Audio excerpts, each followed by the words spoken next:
Pappy Hour, let's talk it out. What's it like? What's life all about? Oh, Pappy Hour, say your piece. Laugh at yourself, slap your knee. Pull up a chair, it's time for Pappy Hour. Your hosts, Lucas Buddy and Eric Thompson. Ready for that riff? Hey, everybody. Bob Alper, not Alpert. No. Nope. You'll hear the story of how they dropped the T later. Bob was fantastic. This guy has toured with some great comedians, Louis Black, Mo Amer, Susie Eisman. And the humor was, it was straight up from the beginning. From the get-go. You're going to enjoy it. And also an author. We're going to repost these books as well. This is just this is wonderful. Thank you again, Bob, for being on. Absolutely. I hope you folks enjoy this. I think they're going to absolutely love it. And you guys keep checking it out. We are going to be putting more of these videos up on YouTube. Yep. We're going to be doing some more live events. So we'd love to see you out there. We've got our Pappy anniversary August 19th coming up. 1 year doing this thing. And thanks to everybody who's been listening and subscribing. Click that like button. Leave us a comment. Tell us what you think. Nominate a dad that you want to hear their story. We want to get as many dads on this show as possible. We can do it. Let's do it. Let's do it. All right. Cheers, guys. Here's Bob Alper. Cheers. We're on, man. Okay, so here's what I say in my routine. I used to do that joke, a boy growing a vasectomy. Now I say we have two children. We have an adorable 53-year-old, cute as a button 50-year-old. Yes. Both still in the gifted program. Okay. Both still in my Verizon plan. Yes, of course. Wow. I didn't know you could do that. It's how we stay connected, right? It's how we stay connected. Can you hear me now? That's how I talk about my kids. So I have two kids. I love that. So they're in their 50s. This question that we start off with might take you a second, but maybe you're on top of it. Maybe you put some thought into it. Who was Bob before kids? Before kids, yeah.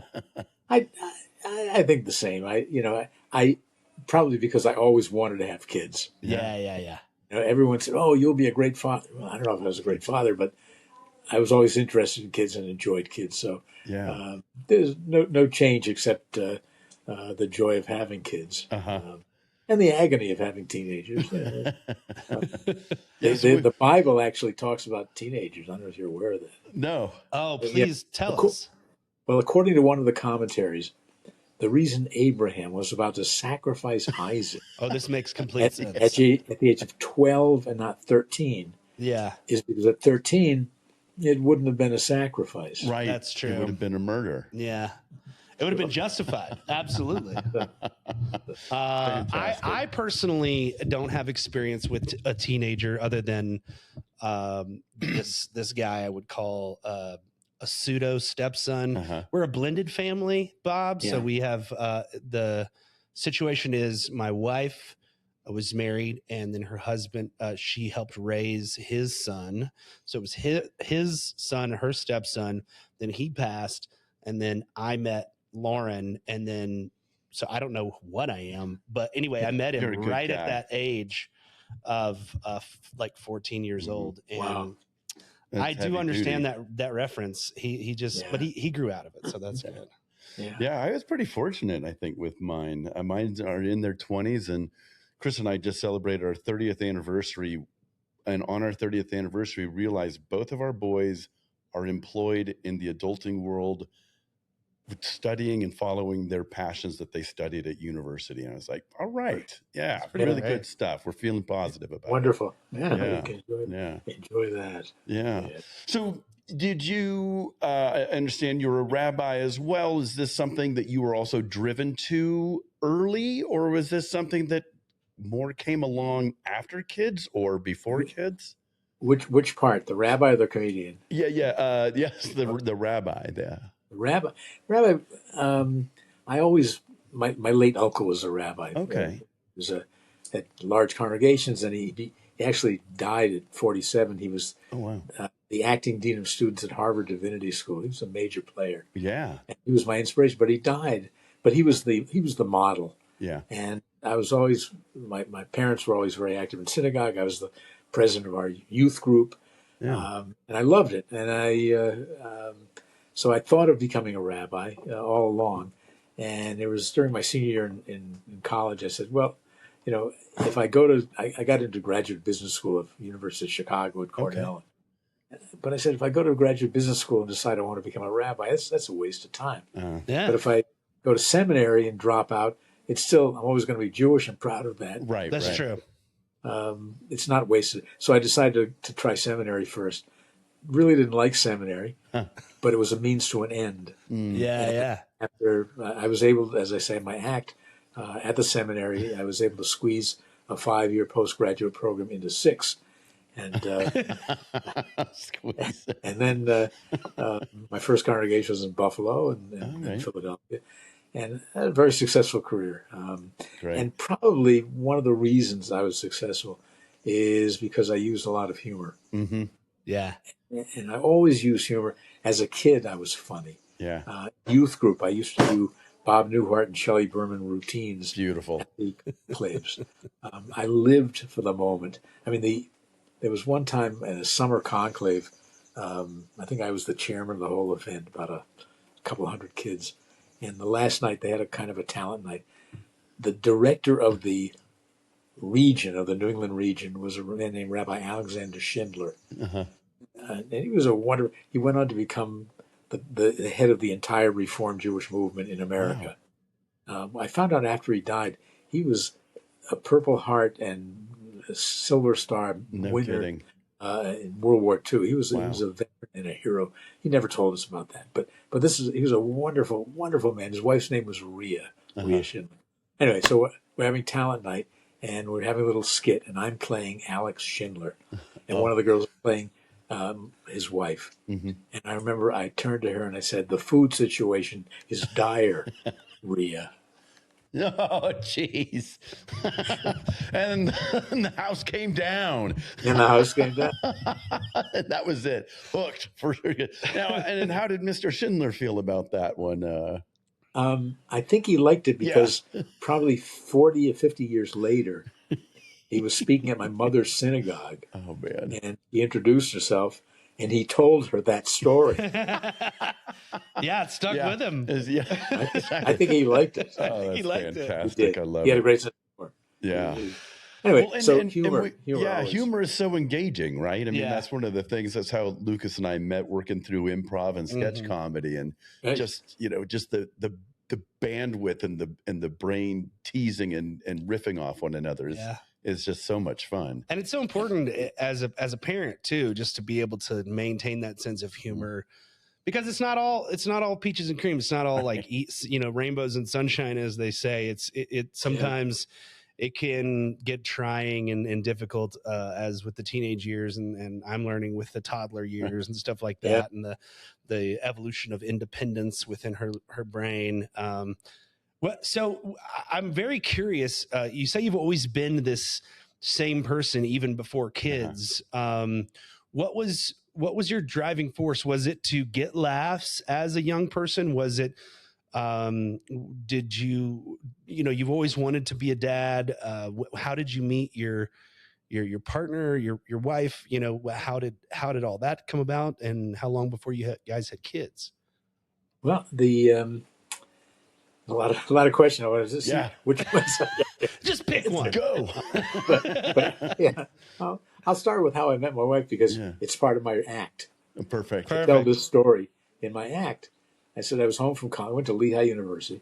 I was home from college at the end of my sophomore year. And I was hanging out with a friend whose younger sister was hosting a slumber party for 6 girls with whom she just graduated high school. So we crashed the party. And for some reason, the girls were sitting on the floor of the kitchen. I looked down. I saw one really cute girl wearing pink baby doll pajamas. Oh, my gosh. Nice. And I thought, wow, I bet she would look hot in clothes. Too good. That's how we met. That's a true story. That's great. And then, it turns out I went home. My parents lived across the hall from a teacher at the Bennington, Vermont High School. Uh-huh. I didn't talk to Sherry, but I asked about her. And she said, oh, she won the DAR award, and she's so smart, and she's a poet. Wow. And Sherry was the first kid from Bennington to go to Bennington College.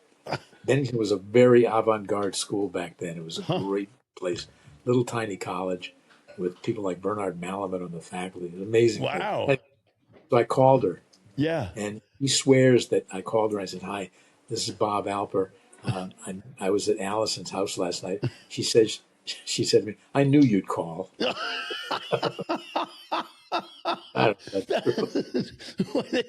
What was your response to that? Like, okay. I think, yeah, right. So I took her out. I dated her. Then she blew me off several times. Of course.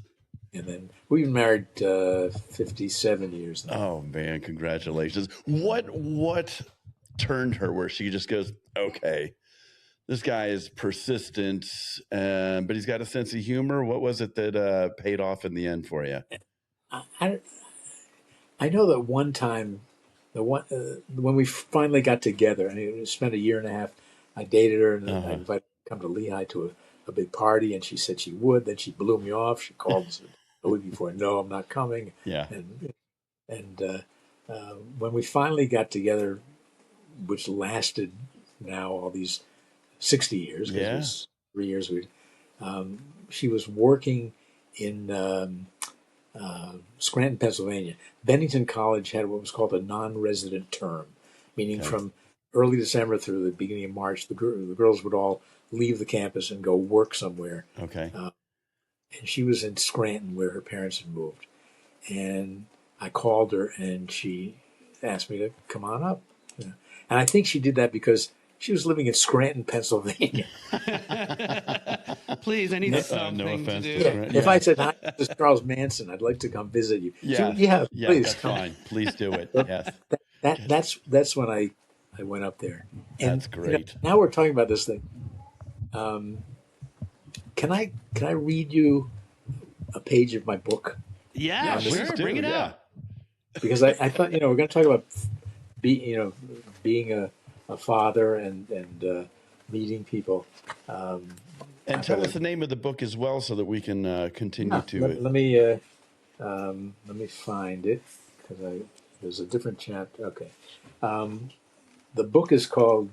This is my first book, and this was a bestseller. Wow! It's called. He doesn't get any better. Life doesn't get any better than this. Nice. Yep, the whole, and the subtitle is The Holiness of Little Daily Dramas. Yes, so it's I like love that. 35 chapters. Oh man! And there's a little humor, but they're really serious stories. Yeah. And with lessons in them, but not pushy. Right. So this is a chapter. It's called Lust and Love. And in the beginning of the chapter, I talk about, all the chapters start with a way of getting people's attention. Like the first words are, it's a good thing sensitivity training and sexual harassment awareness weren't around in 1954, because I would have been in big trouble. Because I was in the fourth grade, and I kissed Lenore Dubinsky on her cheek. Oh, boy. Snuck up and kissed her. You madcap. So it talks about, and then I talk about how lust is what brings people together. It's not love. Love at first sight is stupid. Yeah. Lust. Love takes work. Lust is easy. Yeah. You're attracted to someone, and that brings you together. And lust brings a guy who's a senior in college in the middle of his senior year to drive all the way to Scranton to see a girl who dumped him. Totally, exactly. Lust brings. So anyway, it talks about lust and love. Gosh. I went to Scranton to see this girl who had dumped me a few times, whom I met at a pajama party. And then the chapter. Love it. So then the chapter concludes with, let me read it to you. That winter, she was working as an aide at a school for severely retarded children, a sad place populated with about 40 boys and girls from infants to adolescents. On the way to the restaurant, she suggested we detour slightly and stop by the school so she could show it to me. It was more than 50 years ago, but I'll never forget what happened when we came through the large doors and into the foyer. Some of the staff and a few of the children were standing about or sitting on the floor of the adjacent rooms. As soon as we walked within their sight, we heard a very happy yelp as a 5-year-old boy with Down syndrome raced awkwardly out of the living room and toward my date. He was not a pretty sight. His shirt bore the remains of his recently eaten spaghetti dinner, and his cheeks were red with tomato sauce. A combination of old and new mucus, some dried, some still glistening, cascaded from his nose, and even an expert chemist would be incapable of determining all that was stuck to his hands. I flinched as he drew closer, and prepared somehow to guard my newly dry clean suit from what I knew would be a very grimy touch. He ran toward us, calling out a word over and over, a word I couldn't understand. My date interpreted for me. It was her name he was shouting with such delight. Just as the little boy reached us, the Bennington girl, in her black tights and best dress and long dangly earrings, bent forward and with a graceful rhythm caught the child and lifted him in her arms till they were face to face, giving him the monumental hug he so correctly expected. I looked on, amazed. I recalled that in her schedule of priorities, her clothing and her combed hair and her freshly scrubbed face meant absolutely nothing in comparison to hugging that little boy. I also realized that ever since I crashed a party 18 months before, I had been in lust. Yes. Now I was in love. Yeah. Beautiful. 3.5 years later, we were married. Come on. That's the stuff we're looking for. Yeah, 100%. That's exactly. I mean, come on. That's life-changing stuff right there, Bob. It is. Yeah. Yeah, I met Kristen. I remember meeting her. We worked at a school for students living with similarly, but more emotionally impacted and behaviorally. And I remember seeing Kristen the first time, just going, yes, that's lust right off the bat. But I also was like, after a couple of days, I'm just going, no, you know what? I already see the pictures on the staircase wall. I've already pictured this. And she just, she always lets me know, when somebody goes, well, so what brought you together? And Kristen's like, well, he was halfway good looking and funny. So I was just like, halfway good looking. I love it. Thank you so much. I'll take it. I'll take it. And then she still, as long as we were one of our anniversaries, I remember her, I've just, professing my just appreciation and love for her and asked her, any thoughts on me? And she goes, well, I like having you around. And so that's what I have. And so that's, as long as she still likes having me around, we're going with that. So it's good. I mean, my introduction, the book, both books are dedicated to Sherry. Nice. And the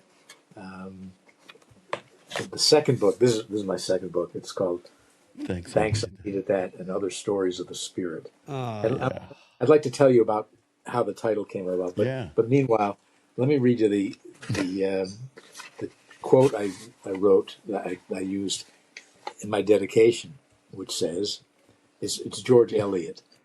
What greater thing is there for two human souls than to feel that they are joined for life, to strengthen each other in all labor, to rest on each other in all sorrow, to minister to each other in all pain, to be one with each other in the silent, unspeakable memories. And it was dedicated to Sherry. Great intro. Anyway. Oh, man. So now we got the love story. Yeah. What's the moment when Sherry goes, Bob, I think I'm pregnant and you're going to be a dad? Well, let me tell you about the conception. Please. Oh, please. Yeah, let's do that. Because we were married for 2.5 years. I knew this was September. I was going to be ordained. I knew come June I would have a job. I was confident, and I did get a great salary and everything. So we were talking. We talked about should we, shouldn't we? Should we have a child? Should we have it? And we're sitting in our little apartment in Cincinnati, where the seminary was. And I said, "Why don't we do this the right way? Let's take a seat." Neither of us wanted to say what we want to do. We wanted to. I said, let's do by secret ballot. So we're sitting at the table, and I had 2 ballots, and I gave her one. I gave mine. We each had pencils, and we cupped our hands, and we wrote whether we want to try for a child, and then we folded them up carefully, and we mixed them up so we would know who was. I know whose was whose. Yes. There's only 2 of them, Bob. You so I volunteered that I would read them, and I carefully opened one, and I could see it was my handwriting, and I wrote yes. I read yes. Then I took the other one, and I opened it very carefully, and I read. She had written John Kennedy. Oh my God. What? What does John Kennedy mean? But P.S. 9 months later, one week before I was ordained, our son was born. Oh my gosh! We know what gets her going. There we go. Brilliant. That's great. That's so funny. There's one of the stories in my book, is about the birth of Zach. Oh my gosh! I won't tell you. We don't want to spoil it. No. During the time when husband coach natural childbirth, it was called. We went to classes, and I had to learn so that I would be able to be there with her, because this is just starting. This is 1972. Okay. But we went to all the classes, and the rule in the hospital was, as long as the mother wasn't medicated, the husband could be in the room. Oh, interesting. Wow. She was in labor for like a day and a half, God knows how long. And she had to take some medication. Yeah. So that's it, Alper. Never mind, you can't come in.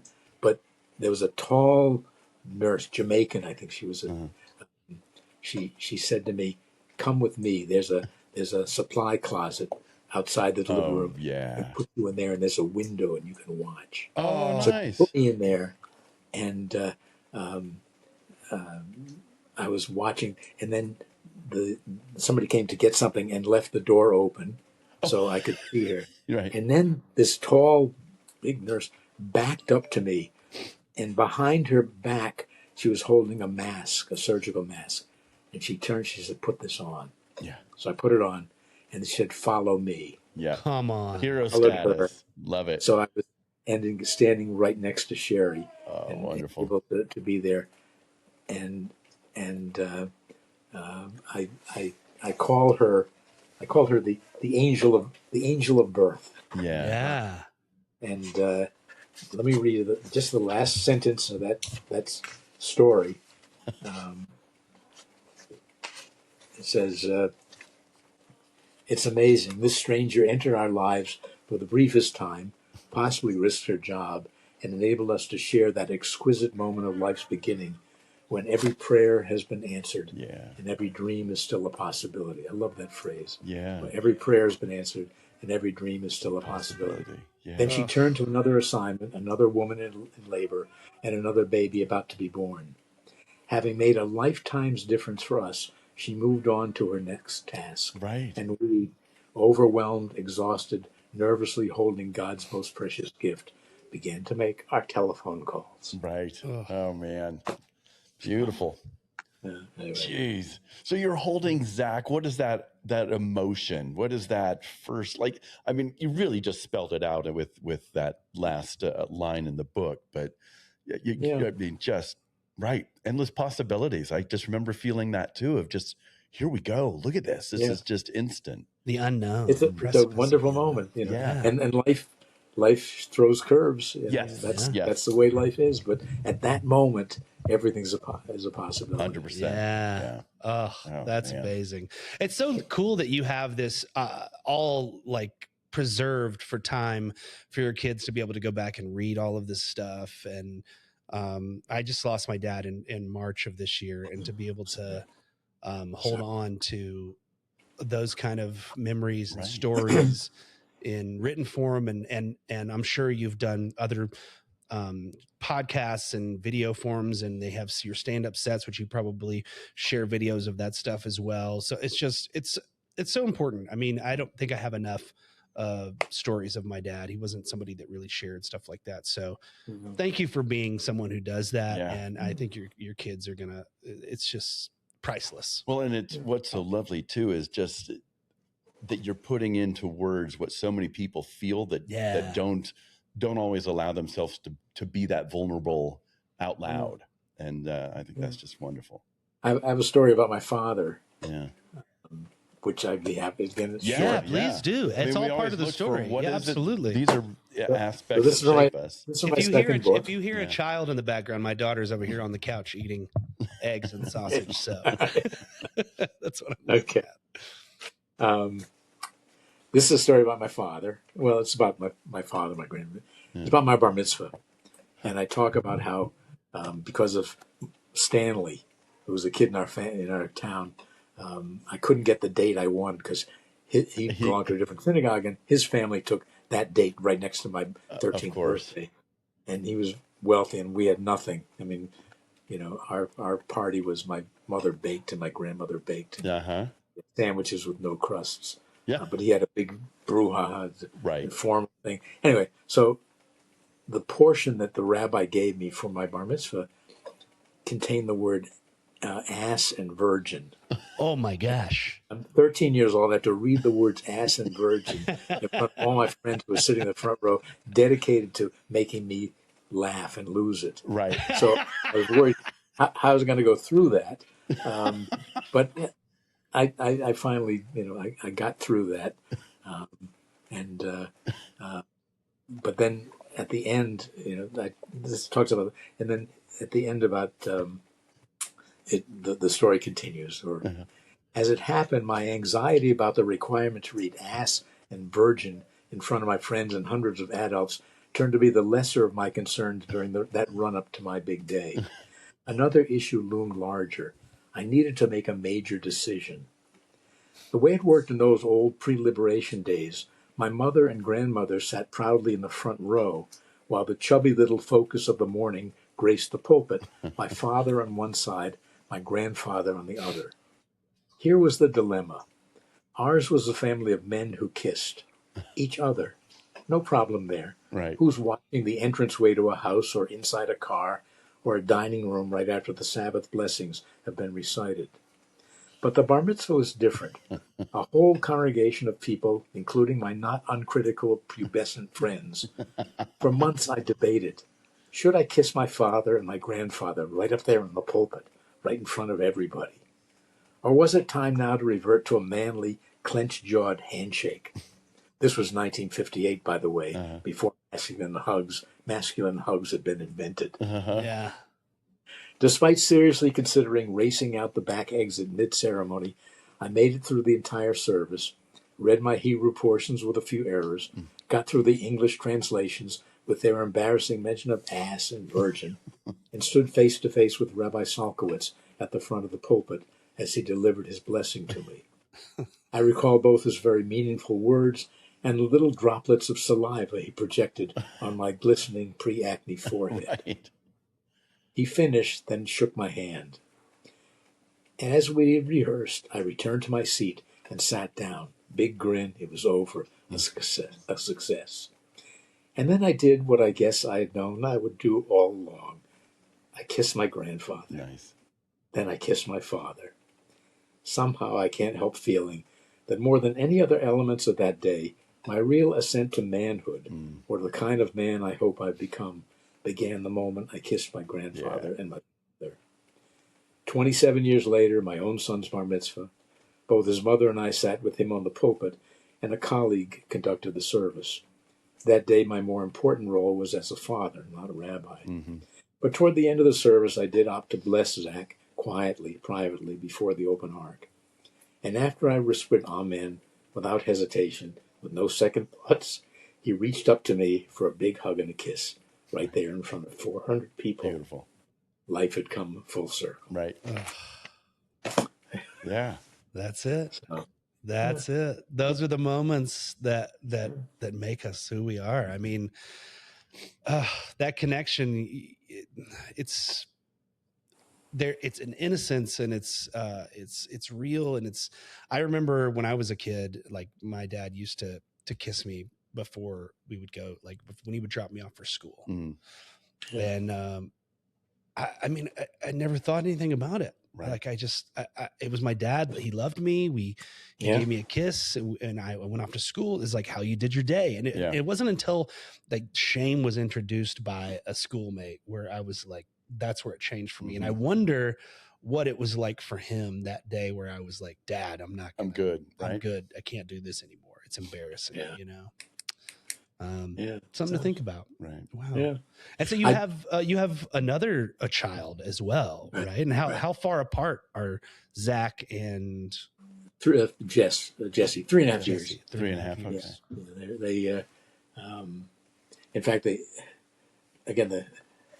the title of my first book, Life Doesn't Get Any Better Than This, is taken from a story about the two of them. And I talk about how they were totally normal. Yeah. I mean, he used to he would go into her bedroom and fart on her pillow. Yeah. Oh, that's great. Brother stuff. Yeah. This is, the story that from which the title comes, they were just normal kids. They went to a summer camp. He went for a couple of years, and then she couldn't wait to go. Yeah. A camp called Farm and Wilderness in Vermont. And on visiting day, fair day they called it, we were there. And I won't make a long story short. At the end, they came to the car to say goodbye, and suddenly this 8 or 9 year old girl who's independent ferociously, she started crying. She was homesick. She said, and we hugged her. We said, you're going to come home in a week, and you love camp and court, and but she was homesick. And this is the older brother, Zach. He puts his arm around her shoulder. He says, "That's okay. I'll take care of her." Nice. And they walked away. Yeah. And we watched them walk away, and neither kid looked back. Right. It was adorable. Oh, that's so great. Neither kid looked back. He kept his arm over her shoulder until they disappeared over a hill. Oh, man. And tears are coming down. And I turned to Sherry, and I said, life doesn't get any better. Right. It doesn't. Job done right there. Yeah. From kisses to farts, we're always sharing something, so. And what I explain in the book is that's not just a fun moment, not just a sweet moment. It's a holy moment. Holy means separates. And the task I think people have is to try and recognize those holy moments and insert them in their biography and remember them as being not just fun but holy and sacred. Go back to that. So you said holy means separate. Yeah. Say a little bit more about that. So it sets it apart. There are these moments that kind of stick out in life. Yeah, it's something you can talk to the kids day after day, but a moment like that is separate. It's different. It's special. It's not. It really is. At the end of the Jewish Sabbath on a Saturday night, there's a prayer that says it talks about Hamavdil ben Kodesh l'chol, separation between the holy Kodesh and the profane, which doesn't mean dirty. It means the normal. So the end of the Sabbath is saying goodbye to the holy day and going on to the normal weekday. Yeah, and this is the same kind of concept that holding your 2-year-old in your lap is your everyday dollar, but it's such a special thing to do. And you're doing it right now. And it's incredible. I mean, it's just, she's just these moments. I think about it all the time when she's just screaming in my face, no, or just rejecting me in so many ways that even just looking at her and having these moments with her, they talk about all the time, hold on to those moments because they're going to be gone so fast. Yeah. But I do really, truly try to slow down and just appreciate it because it is just, it's just magical. I have a memory of our son. Zach used to we gave him a bottle to go to sleep, and he would, and he would fall asleep. But we had to wean him at some point. So we began telling him, Zach, 3-year-olds don't go to sleep with a bottle. 3, you don't need a bottle. We probably let him do it too long, even when he's 2. 3-year-old. So his birthday, had a party and a day, and at night, put him to bed. Yeah. Where's my Bible? No, Zach. 3-year-old. 3. Yeah. And my wife and I are walking downstairs, and we hear him calling out, "I'm 2. I'm 2." Come on. Yeah. But I'm not there yet. Yeah, please help me. Yeah, we're trying to get rid of this thing right here, but she is just, we call her 2 Passy Peanut, because she'll have one Passy in here and the other one in her hand, and then she'll just be going back and forth between those. That's she so just funny.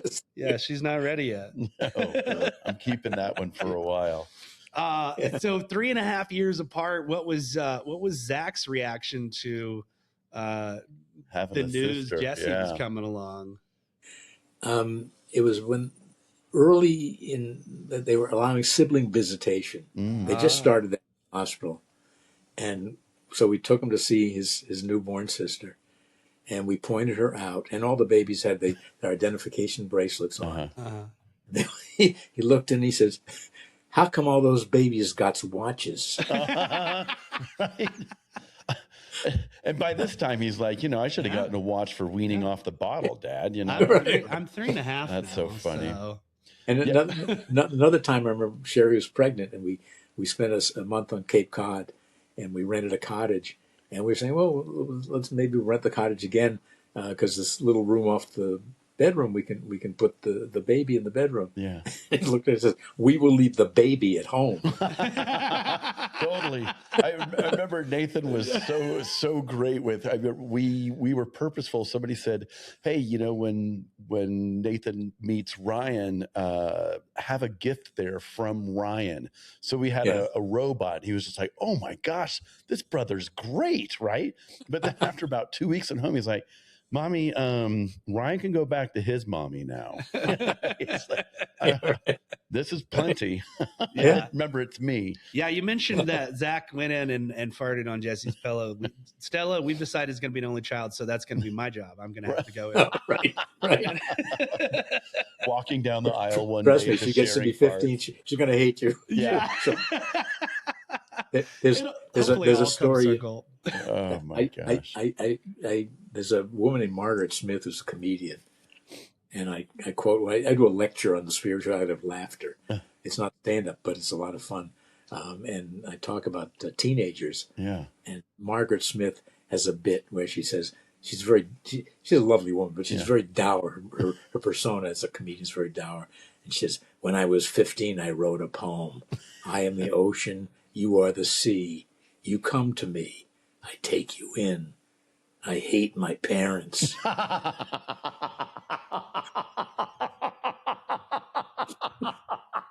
It's beautiful.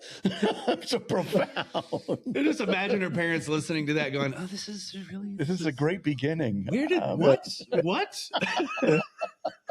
And we did it, when Jesse was 11.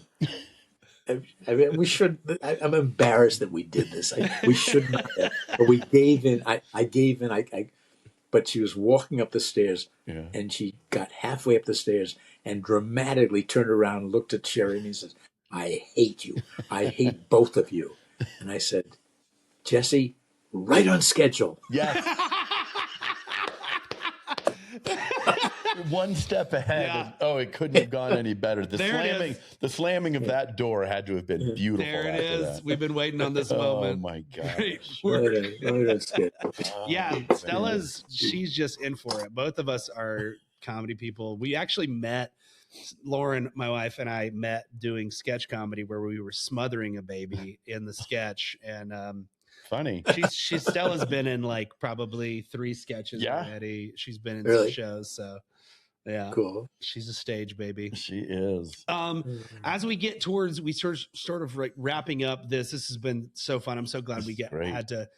I mean, we started off strangers, and I feel so close to you now. So I can't wait to dive into these books and share them with other people as well. But if you were the same person before you had a kid, like, is there any part of you that was? What have these kids taught you? Like, what have you learned through being a dad, and how have you grown? probably one of the things is you don't have as much control over what's going to be happening as you would like. Yeah. And the as my wife, as a psychotherapist, says, the job of a teenager is to separate. Right. And it's hard for parents because you don't want that. You want to be able to control. And we did a baby naming ceremony for both kids. It was the identical ceremony for no matter girl or boy. It's the same ceremony. And there's a line in the ceremony where we say to our baby, it is the way of parents to intrude in your life for a little while to help you live and grow. We hope we know when that time is done, because then we must give back to you that which is rightfully yours yourself. You are not in this world to live up to our expectations. You are you, we are we. Blessed our child in the newness of your existence, and blessed are we have been so enriched by your life. Wow. Your life. Great. And that line, that we need to give you back, which is rightfully yours yourself, that our love not become a prison from which you must escape. We think of that all the time, including when our daughter does her scuba diving. I'd rather she not go 100 feet. Right. But we hope that our love not become a prison from which she must escape. Sure. That So, is beautifully said. giving a kid autonomy and words spoken at the beginning of life still resonate now that they're 53 and 50. Yeah. Yeah. That's tremendous. To think of love as a prison, like that they must escape, is such a beautiful picture. And so often it does become, I feel like that there is, I don't know, I guess I'm looking back on that now, thinking about how, I feel like I've done some work to escape that prison of love from, and I don't think my parents did it on purpose, but if it's not something that they are aware of, it's hard to not want to hold on to those kids and protect them, and then building this world and this box that they have to live inside of. And it's so scary to let them do their own thing. Even Stella, like I put this little pool outside, and there's this slide that I put in it, and she wants to, she's at that point where she's like, no, I do it myself. Right. I do it myself. And she got her first buckle fracture in her leg because she was like wanting to go down these stairs, and my wife was like, you want my hand? And she's like, no, I do it myself. And so like there's these little moments where you let them go, and then they get hurt, and then you have to continue to allow them to get out and know that like part of living life is experiencing hurt and experiencing loss and experiencing struggle. And it's so I need people like you, Bob and Eric, to help me understand and learn that's part of the process of being a parent, is that you have to, yes, intrude in their lives for a certain amount of time, but then there are moments where you have to step back and allow them to freedom to mess up. And I love that term, intrude, as well. We're intruding now. Thanks for bringing all this love to us. And we're going to set you free. And that is, I think, one of the challenging things. I think Chris and I have been really excited for the boys' growth and autonomy and their independence. And it's like, man, they're really doing it. And the boys reciprocate and let us know that, what they're thankful of, and how guidance and awareness and awakening, and particularly from my part, is a really good patient with students, but didn't always share that with the kids, right? It's like, no, you got to do it this way. Sure. So, but that's lovely sentiment. That's a really fantastic thing to say. Still roots and wings. Yeah, 100%. Oh man! Wow. Well, do you have any parting wisdom to share with young dads or parents that are going through it right now, in the middle of it? I mean, your kids are grown and out of the house. I mean, I think of one of in my own life. It's a sad thing, but it's but when you grow older, things change. My father he was funny, but I didn't think he was funny because he was my father. Right. I think my kids are the same way. I'm not funny because I'm their father. Yeah. But my father used to tell a joke, and I would grimace, and wish he wouldn't do it. And now I use it every time I do Right. my show. Yeah. And the joke is, it's very simple. It's a, first of all, I want your listeners to know, I have a website. It's bobalper.com. Yeah. And there's video on there. Great. And there's my performance schedule. I'm going to be in Colorado, by the way, coming out of Colorado. No kidding. Oh, nice. What Let part? us know, please. What part of Colorado are you going to be in? Where the heck is it? It's going to be 3 cities. I think Vail. Oh, it's wonderful. a comedy thing in October. Mountain Fresh Comedy Festival. Okay, yeah. Breckenridge. Yeah. And a couple other places around. We'd love to come up and see you. Breckenridge is maybe an hour and a half. Breckenridge is and it has a great theater up there too. Same with Dillon. Great theater. Yeah. So I'll be out. Anyways, so I say, there's video and I'd love to have people watch that.